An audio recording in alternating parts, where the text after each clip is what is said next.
Someone has broken into the National Bank, the Federal Reserve. A 21st century thief breaking into files, not into metal safes. The mysterious group Anonymous has struck again with a warning. This is just the beginning. ABC's senior justice correspondent Pierre Thomas tells us who these people are.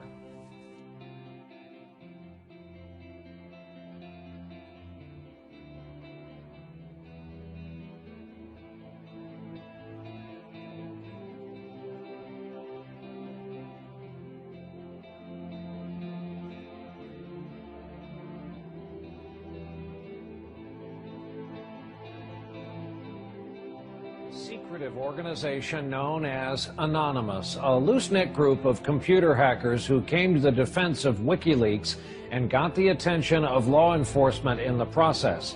They are young and stealthy, and they are potential giant killers. Anonymous hacker activists have basically got together and are exacting revenge for what they see as attacks on WikiLeaks, and they're targeting a number of corporations that have cut off their ties with WikiLeaks. So they see themselves as protesters.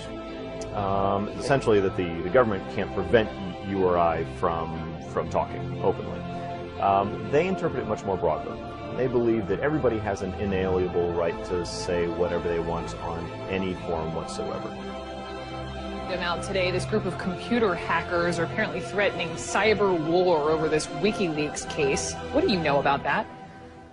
The NBC is reporting that Anonymous, it's a group we've heard of before, is threatening new attacks, not only on U.S. corporations, but also on some of the government officials. Number one story, MasterCard announced Monday it would no longer process payments to WikiLeaks. This morning, internet activists crashed its website. This afternoon, Visa.com crashed. Tonight, Twitter might be next. It suspended an Operation Payback account. A group calling itself Anonymous has been waging Operation Payback for a few months now. The group says it is dedicated to a, quote, anonymous, decentralized movement that fights against censorship and copy wrong. Well, officials have confirmed that at least 41 Malaysian government websites had been hacked overnight. This follows a threat by hacker group Anonymous to punish the authorities for internet censorship. Officials say that 51 websites were hit and at least 41 of them were disrupted in these attacks. Targets like HB Gary, a major cybersecurity firm some U.S. government agencies rely on to keep their computers safe. Last month, HB Gary boasted it would expose Anonymous. The response was swift. Anonymous took down their website, stole thousands of emails, and posted them on the internet. The CEO resigned.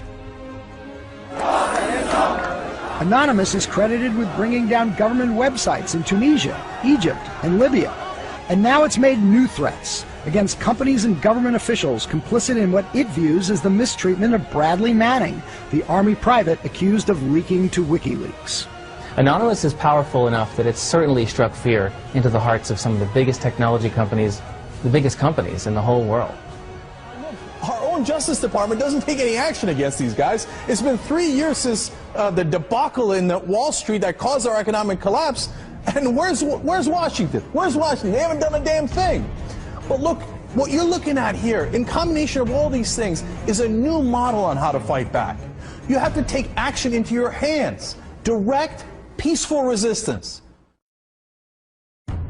We decided long ago that the dangers of excessive and unwarranted concealment of pertinent facts far outweighed the dangers which are cited to justify it. And there is very grave danger that an announced need for increased security will be seized upon by those anxious to expand its meaning to the very limits of official censorship and concealment. That I do not intend to permit to the extent that it's in my control. For we are opposed around the world by a monolithic and ruthless conspiracy that relies primarily on covert means for expanding its sphere of influence, on infiltration instead of invasion, on subversion instead of elections, on intimidation instead of free choice, on guerrillas by night instead of armies by day. It is a system which has conscripted vast human and material resources into the building of a tightly knit, highly efficient machine that combines military, diplomatic, intelligence, economic, scientific, and political operations. Its preparations are concealed, not published. Its mistakes are buried, not headlined. Its dissenters are silenced, not praised. No expenditure is questioned, no rumor is printed, no secret is revealed. Uh-oh, SpaghettiOs. You could be in a lot of trouble. Now, people have figured out that you can hit the powerful where it counts in their pocketbooks. The same thing happened in Egypt, where Mubarak only stepped down after the labor strikes began. And then there's the national and international movement against the power establishment. The group Anonymous recently released this video warning the global banking systems. We are a decentralized, non-violent resistance movement which seeks to restore the rule of law and fight back against the organized criminal class. Now that's a little spooky, but I liked it. And apparently they came armed with documents, which we're going to tell you about in a second. But look, what I like is peaceful resistance. However, they can't just randomly launch an attack. And in order to do it, you have to go on this IRC chat. Anyone can suggest a target. And that person then has to make a compelling case for the target, and then whoever happens to be, it's a quorum of whoever happens to be awake, can vote up or down on this target. So if somebody has not made a compelling enough case, enough people may pull their computers off of this voluntary botnet that the attack might not be nearly as effective. So it is, in fact, an amazing kind of Athenian democracy. If you forget sort of the ethics of what they're doing, place that to one side, what they've achieved is sort of this set of checks and balances that agrees in a very fluid way on what the target is. This is the new model of fighting back against the establishment and against corporate power. Don't wait for your knight in shining armor to show up from D.C. The bad news is he ain't coming. The good news is it turns out you're the knight in shining armor. I believe that Gandhi's views were the most enlightened of all the political men in our time. We should strive to do things in his spirit, not to use violence in fighting for our cause, but by non-participation in anything you believe is evil.